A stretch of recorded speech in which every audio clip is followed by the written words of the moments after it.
we will get stuck into the most important part of the show. As Yes. always, it is our Indie of the Week. Booyah. And this week's Indie of the Week is Eagle Figures. Mm. And it's not just a load of birds. This is, in fact, Or Roman standard. a range of 28mm for all the wars from It's your lovely. Yeah. ECW through to your 7 Years' War and all points in between, more or less. We'll say this one's solely for the people in GB because they're not shipping to EU or near Nairn anymore because of the GPS. Unfortunately, don't have an agent, I would imagine then. So, yeah. These things are sent to try us. Imagine the fun that will be had when the British version of the GPSR comes in this year as it's intended to, because this was being worked on for quite some time. But that aside, we'll start off with the ECW, which is relatively compact bijou because, the figures work for both sides. Yeah. If you want your little musketeers running around the place, or even better yet, firing with stick firing, best firing. If you've ever seen anybody fire a matchlock, the light comes down, everything stops for about 10 seconds. You've time to pour yourself a cup of tea, and then it fires. So accuracy is really important, hence the sticks, in case anybody's they're also very heavy. Yeah. But it's more because, with a modern gun, you point, you fire, and it's practically instantaneous. Whereas you line up, you fire, and then you've got to wait for the black powder to actually ignite. Yeah. Your opponent has run off left. Yeah. If anybody's ever seen people dodging out of the way of phasers in Star Trek because they take so long to hit, it's the same sort of thing with a matchlock. You see it coming, you just weave aside. There's also the pikeman ready to receive cavalry. So, or doing something else. Pike block, or cam yourself, or obviously advancing with pike readied. So you have to supply your own pikes, I imagine, which will be steel, as is only right and proper. Steel or brass, proper hedgehog. Something that will cause you nothing but pain, more pain to you than your opponent in transporting, moving your pikes. I put corks on the ends of all my spears whenever I was doing my Spartans because I kept jabbing the absolute Jesus out myself. So yes, ECW, as you would expect, pike and shot. Not a huge range, one of the smaller ones. But I thought would start things off with that. Start off slow, work our way up. ACW, something similar. This is a good showcase for how the website's laid out. Whenever you go in, things will be broke down into your artillery, infantry, cav, and ossifers and the like. So if you've ever really hated a hat, you could go with Brigadier General Lewis Armistead. Absolutely. That hat deserved it. Had it coming. Didn't like it up him. No, do not indeed. They all knew the risks. Union General with map, where he's attempting to find his asshole with both hands and said map. What's quite interesting, you're talking about English Civil War and how a lot of it can be fairly interchangeable. It wasn't something until I started doing a bit more reading about it anyway, that even though you do have fairly obvious differences in terms of the uniform and stuff for ACW as well, a lot of the times everything got mixed up regardless. So depending on how you paint things, that could be enough, really. but yeah, and even in that, at the start of the war, there were Union troops in Confederate grey, right? Because it was the color the cadets wore in certain places. So the early months of the war was really ad hoc, where you weren't entirely certain what was going where or when and how. So there's Pickett ready for his charge. That'll go well. So yes, your ACW stuff's particularly nice. All metal, and in the majority of cases, one piece, so you don't have to worry too much as your Confederates charging, getting ready for the old 1-2. Hopefully there's not the Iron Brigade waiting at the top for them. They'll know all about it then. It's one of those collections that you just buy like a bulk of these and you have a nice big bag of them arrive in the post. Yeah. Oh, 100%. Yeah. I always like regiments to be of a type. So, you know, all the regiment marching, all the regiments firing, or whatever happens to be. Because then it's easy to identify who belongs to what, especially when you've got multiple bases kicking around. Mm-hmm.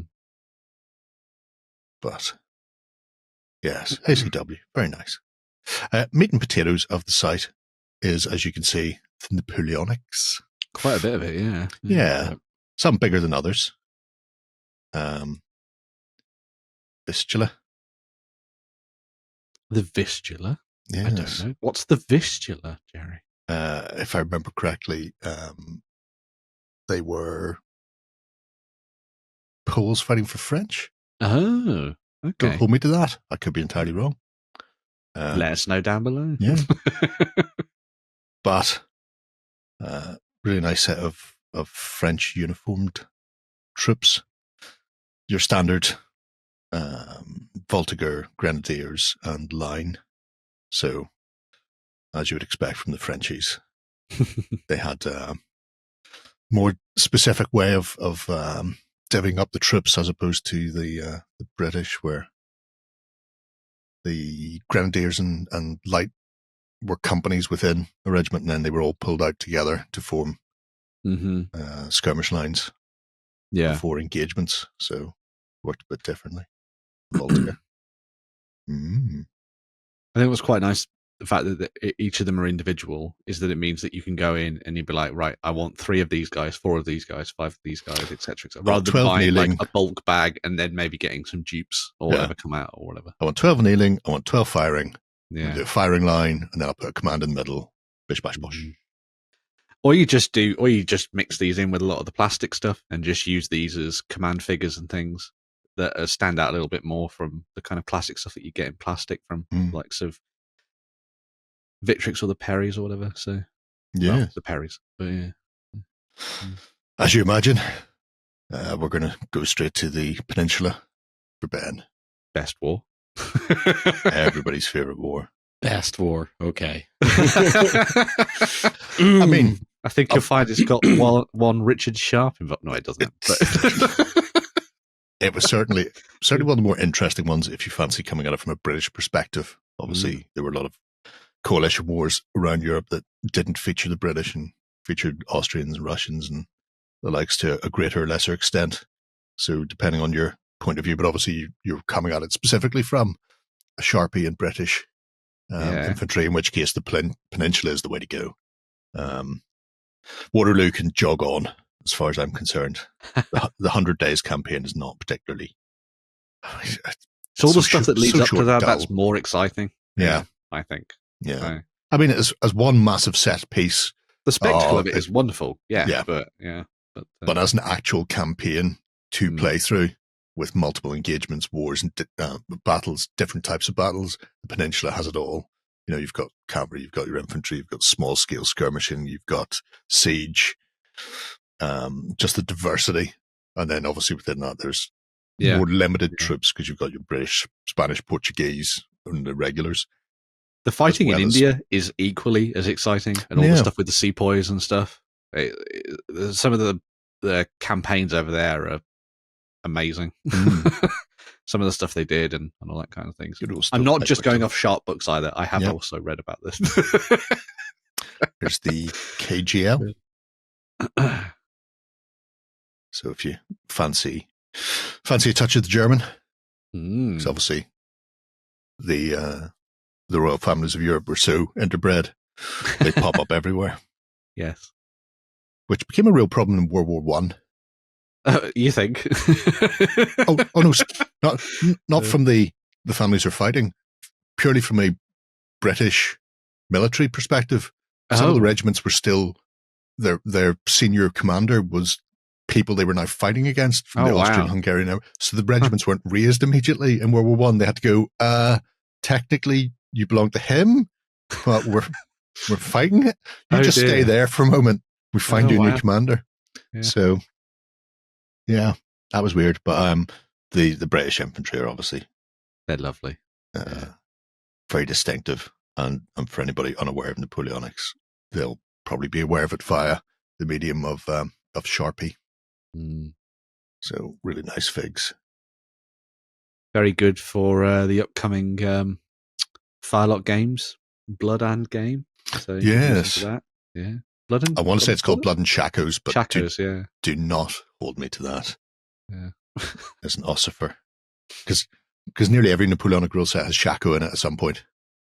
Yeah, because it was so distinctive, big stovepipe on them. There's a bugler. Anyway, drifting away from the British, obviously, Frenchies are very important.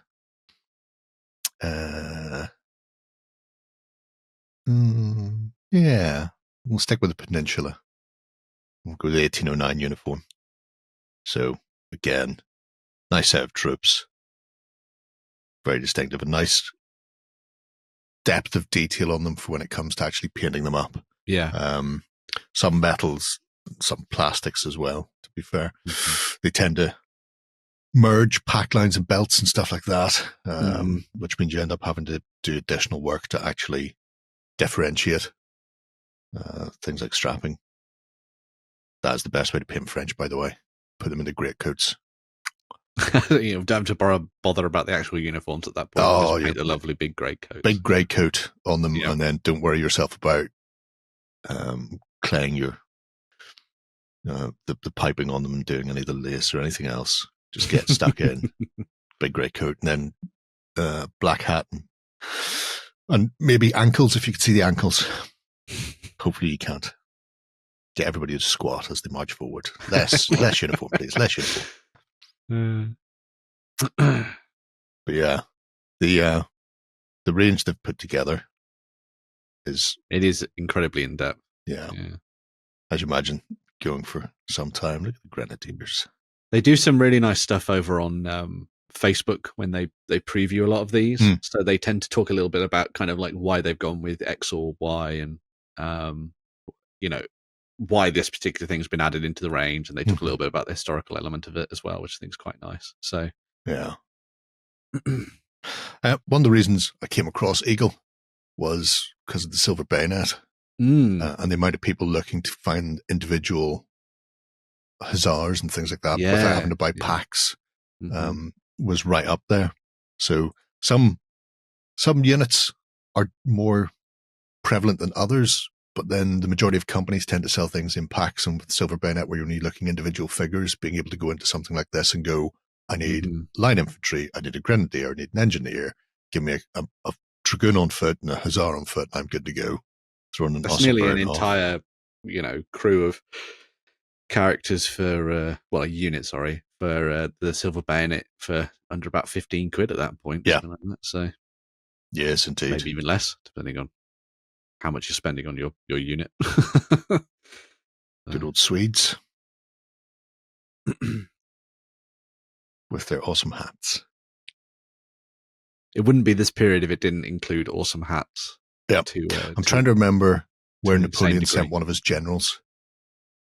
He must have sent him to, it was either Sweden or Denmark. I think it might have been Denmark. Right. But essentially became the new royal family. And he had a tattoo on him. Yes. Yeah. That essentially was going, France forever. And now I'm, well, no, because the current Swedish royal family is still part of Gustav's line, so it must be Denmark. So he became like Danish royalty with a tattoo to his lifelong allegiance to France on him. It was a very crazy time. Swedish horse artillery. Very flamboyant people, the Swedes. Anywho, so yes. Apart from the Napoleonics, there's also the 7 Years' War.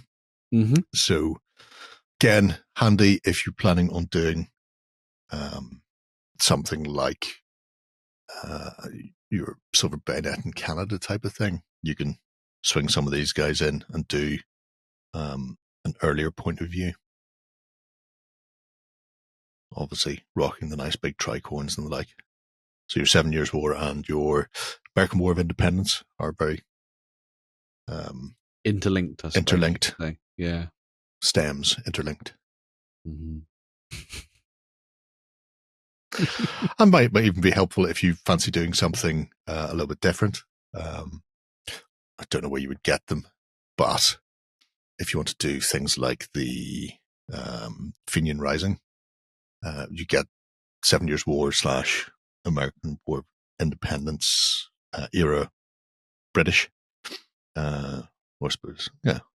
And they would work for that, but then finding your Irish is going to be tricky. Don't know who does those. There might be something miscellaneous, because obviously they've a very distinctive look, but also used a lot of pike because they didn't have many guns. Mm-hmm. How did that work out? Well, I think we know the answer. Gun beats stick. But they're really, really cute. And grenadiers with their massive mitre hats. Again, fancy hats. Yeah. I painted so many 7th colour parties with the big mitred hats on them, and the officers and ensigns with the tricorns. Right. I used to paint 54s for a place in Belfast, the Irish Toy Soldier Museum. So I would paint the Enniskillens and the 7th Senior Irish. Right. So they are a uniform type. I wonder if I can find. There's an ensign, drummer. These are the ones who have ridiculous amounts of piping. So the entire tunic will be like whatever the facing color is. So let's say for the skins, it was like a buff yellow. So the tunic would be yellow, and then they would have white line running vertically down the front and back, and then chevrons all the way down. So you might be able to see them, you might not. Every one of those is a little chevron line. So those are all white piping, and that's on both sides. And then sounds like too much work for me. Then on the front of the tunic, it's the same. And then obviously they have the mitre as well with a ton of fun on it. Nope. So yes, if you fancy doing something a little bit intricate and fun, the uniforms, Napoleonic uniforms are nice, but you've really got to go back to your 7 Years' War and that era if you want to really put all the piping in there. I saw above they had army sets. I don't know, like how are they just sort of general ones for all the different sort of collections? Yeah. Oh, okay. So that's quite nice then. So if you want your bits or bobs or whatever, it contains which gives you enough for whatever game you happen to be playing. Oh, cool. So yeah, it's a one-stop shop if you just fancy just going in there and grabbing those, but depends how lazy you are. If you can't be bothered clicking multiple times. If you don't want to spreadsheet it like in the old days. I'm saying nothing. I was going to reach over, but they're all the way over there. I've still got. I have ACW. I've got my Foundry catalogs, but I don't have 3.5. Yeah. You just go through the Foundry catalog and just go, I want that, I want him. Yeah. I need 17 of him. But anyway, like the back of a stamp. Yeah. If you fancy getting involved in a bit of black powder, whether it's silver bayonet or up to something extraneous like black powder itself, and are looking for some figures for it, it's worth checking out Eagle Figures. There's some really nice bits and pieces in there, including from some of the smaller nations for the Napoleonic Wars as well. Yeah. Yes. Right. Let's move on and take a look at some news.